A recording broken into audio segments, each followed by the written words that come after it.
Naiintindihan ko ang inyong pagkadismaya at galit hinggil sa mga issue tulad ng pakikialam sa budget at usapin ng confidential fund.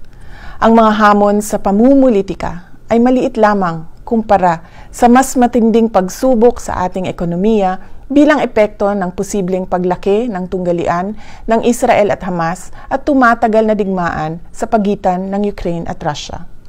May oras para sa lahat at hindi ito ang panahon ng paninira at pamumulitika, lalo na malayo pa ang susunod na halalan para sa pagkapangulo.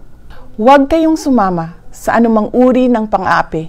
Sa halip, sa mga oras ng kagipitan, magmasid at magkilala kung sino ang tunay na mga kaibigan na nasa inyong tabi. Lahat ng bagay sa mundo ay may kanya-kanyang panahon.